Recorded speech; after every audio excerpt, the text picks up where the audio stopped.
ನನ್ನ ಹೆಸರು ನಯನ. ನಾನು 5ನೇ ತರಗತಿಯಲ್ಲಿ ವ್ಯಾಸಂಗ ಮಾಡುತ್ತಿದ್ದೇನೆ. ನನ್ನ ಶಾಲೆಯ ಹೆಸರು MK ಆನಂದ ಆಳ್ವ ಹಿರಿಯ ಪ್ರಾಥಮಿಕ ಶಾಲೆ ಮಹಾದೇವಪುರ. ನಾನಿಂದು ನಿಮ್ಮ ಮುಂದೆ ಗುರು ಶಿಷ್ಯರು ಎಂಬ ಕಥೆಯನ್ನು ಪ್ರಸ್ತುತಪಡಿಸುತ್ತಿದ್ದೇನೆ. ಜುಳು ಜುಳು ಹರಿಯುವ ತುಂಗೆಯ ತೀರದಲ್ಲಿ ಒಂದು ಆಶ್ರಮವಿತ್ತು. ಅಲ್ಲಿ ಶ್ರದ್ಧಾನಂದರೆಂಬ ಗುರುಗಳಿದ್ದರು.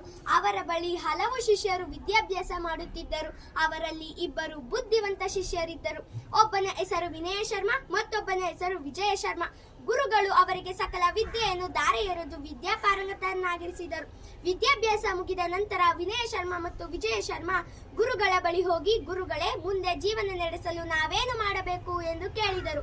ಆಗ ಗುರುಗಳು, ಈ ದೇಶದ ರಾಜ ನ್ಯಾಯನಿಧಿಗಳ ಬಳಿ ಹೋಗಿ ನಿಮ್ಮ ಪರಿಚಯ ಮಾಡಿಕೊಳ್ಳಿ, ಅವರು ನಿಮ್ಮ ಮುಂದಿನ ಜೀವನಕ್ಕೆ ಸಹಾಯ ಮಾಡುತ್ತಾರೆ ಎಂದು ಹೇಳಿದರು.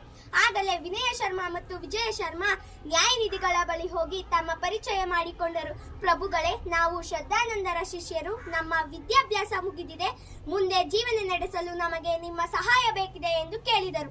ಆಗ ನ್ಯಾಯನಿಧಿಗಳು, ಕೇಳಿ, ನಿಮಗೇನು ಸಹಾಯ ಬೇಕು ಎಂದು ಹೇಳಿದರು. ವಿಜಯ ಶರ್ಮಾ, ನನಗೆ ಒಂದಷ್ಟು ಹಣವನ್ನ ನೀಡಿದರೆ ನಾನು ಮುಂದೆ ವ್ಯಾಪಾರ ಮಾಡಿಕೊಂಡು ನನ್ನ ಜೀವನವನ್ನ ನಿಭಾಯಿಸ್ತೀನಿ ಅಂತ ಹೇಳ್ತಾನೆ. ವಿನಯ ಶರ್ಮಾ ಹೇಳ್ತಾನೆ, ನನಗೆ ಹಣದ ಮೇಲೆ ಆಸೆ ಇಲ್ಲ, ಹಣ ಇಂದು ಇರುತ್ತದೆ, ನಾಳೆ ಹೋಗುತ್ತದೆ, ನನಗೆ ಹಣ ಬೇಡ.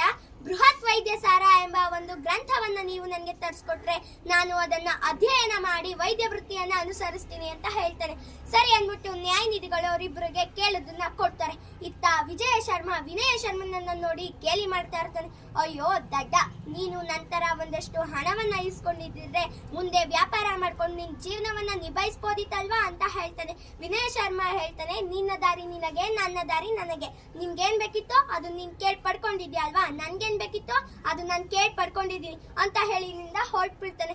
ವಿಜಯ ಶರ್ಮಾ ದೊಡ್ಡ ವ್ಯಾಪಾರಿ ಆಗ್ತಾನೆ, ವಿನಯ ಶರ್ಮಾ ವೈದ್ಯನಾಗ್ತಾನೆ. ಬಂದಂತಹ ಹಣದಿಂದ ಸುಖವಾಗಿ ಜೀವನವನ್ನ ನಿಭಾಯಿಸ್ತಾ ಇರ್ತಾನೆ. ವಿಜಯ ಶರ್ಮಾ ದೊಡ್ಡ ಶ್ರೀಮಂತ ವ್ಯಾಪಾರಿ ಮಗಳನ್ನ ಮದುವೆ ಆಗ್ತಾನೆ. ಮದುವೆ ಆಗಿ ನಂತರದಲ್ಲಿ ಇಬ್ಬರು ಮಕ್ಕಳನ್ನ ಪಡ್ಕೋತಾನೆ. ಹೀಗೆ ಕಾಲ ಕಳೆದ ಹಾಗೆ ಇತ್ತ ನ್ಯಾಯನಿಧಿಗಳಿಗೆ ಆರೋಗ್ಯ ತಪ್ಪುತ್ತೆ. ಆರೋಗ್ಯ ತಪ್ಪಾಗ ಇಡೀ ದೇಶದ ಮೂಲೆ ಮೂಲೆಗಳಿಂದಲೂ ವೈದ್ಯರನ್ನ ಕರೆಸ್ತಾರೆ. ಆದರೆ ಅವರನ್ನ ಕರೆಸಿ ಏನ್ ಪ್ರಯೋಜನನೂ ಆಗಲ್ಲ. ವಿನಯ ಶರ್ಮಾ ಬರ್ತಾನೆ, ಪ್ರಭುಗಳೇ, ನಾನ್ ನಿಮ್ ಕಾಯಿಲೆನ ಗುಣಪಡಿಸ್ತೀನಿ ಅಂತ ಹೇಳ್ತಾನೆ. ಸರಿ ಅನ್ಬಿಟ್ಟು ಅವ್ರಿಗೆ ಔಷಧಿಯನ್ನ ನೀಡ್ತಾನೆ. ಔಷಧಿಯನ್ನ ನೀಡಿದಾಗ ಅವ್ರ ಕಾಯಿಲೆ ಗುಣ ಆಗುತ್ತೆ. ಅವ್ರಿಗೆ ತುಂಬಾ ಖುಷಿ ಆಗುತ್ತೆ. ನೋಡು, ನೀನು ನನ್ನ ಆಸ್ಥಾನದಲ್ಲೇ ಇರು ಅಂತ ಹೇಳ್ತಾರೆ. ಆದ್ರೆ ವಿನಯ ಶರ್ಮಾ ಒಪ್ಕೊಳ್ಳಲ್ಲ. ಇಲ್ಲ ಇಲ್ಲ, ನಾನು ಜನರ ಸೇವೆ ಮಾಡ್ಕೊಂಡು ನಾನು ಜನರ ಬಳಿ ಇರ್ತೀನಿ ಅಂತ ಹೇಳ್ತಾನೆ. ಸರಿ ಅನ್ಬಿಟ್ಟು ನ್ಯಾಯನಿಧಿಗಳು ಅವನಿಗೆ ಒಂದ್ ಮನೆ ಮತ್ತೆ ಒಂದ್ ಆಸ್ಪತ್ರೆಯನ್ನ ನಿರ್ಮಾಣ ಮಾಡಿಸ್ಕೊಡ್ತಾರೆ. ಅಲ್ಲಿ ಅವನು ಸುಖವಾಗಿ ಜೀವನವನ್ನ ನಿಭಾಯಿಸ್ತಾ ಇರ್ತಾನೆ. ಹೀಗೆ ಕಾಲ ಕಳೆದ ಹಾಗೆ ಇತ್ತ ವಿಜಯ ಶರ್ಮನ ಮನೆಗೆ ಕಳ್ಳರು ನುಗ್ತಾರೆ. ಕಳ್ಳರು ನುಗ್ಗಿ ಅವನ ಹಣ, ಒಡವೆ ಎಲ್ಲವನ್ನು ದೋಚ್ಕೊಂಡು ಹೋಗ್ತಾರೆ. ಅದೇ ಚಿಂತನೆಯಲ್ಲಿ ಅವನು ಹಾಸಿಗೆ ಹಿಡಿತಾನೆ. ಹಾಸಿಗೆ ಹಿಡಿದಾಗ ಅವ್ರ ಹೆಂಡತಿ ಏನ್ ಮಾಡ್ತಾಳೆ, ಇವನ್ ಜೊತೆ ನಾನು ಇರೋದ್ ಬೇಡ ಅಂತ ಹೇಳಿ ಅವಳವ್ರ ತಾವ್ರಿನ ಮನೆಗೆ ಹೊರಟ್ಬಿಡ್ತಾಳೆ. ಇವ್ರ ಮಕ್ಳು ಇವನ್ನ ಬೀದಿ ಪಾಲ್ ಮಾಡ್ಬಿಡ್ತಾರೆ. ಹೀಗಿರುವಾಗ ಒಂದು ದಿನ ವಿನಯ ಶರ್ಮಾ ವಿಜಯ ಶರ್ಮನನ್ನ ನೋಡ್ತಾನೆ. ಹೋಗಿ ಕೇಳ್ತಾನೆ, ಏನಾಯ್ತು, ಏನಕ್ಕೆ ಹಿಂಗ್ ಇಲ್ಲಿ ಕೂತಿದ್ಯಾ ಅಂತ ಕೇಳಿದಾಗ ವಿಜಯ ಶರ್ಮಾ ಮನೆಯಲ್ಲಿ ನಡೆದದ್ ಎಲ್ಲ ವಿಷಯವನ್ನು ವಿವರಿಸ್ತಾನೆ. ಹೌದಾ, ಬಾ, ಮೊದಲು ನಾನು ನನ್ನ ಆಸ್ಪತ್ರೆ ಕರ್ಕೊಂಡೋಗಿ ನಿನ್ ಕಾಯಿಲೆನ ಗುಣಪಡಿಸ್ತೀನಿ ಅಂತ ಹೇಳ್ತಾನೆ.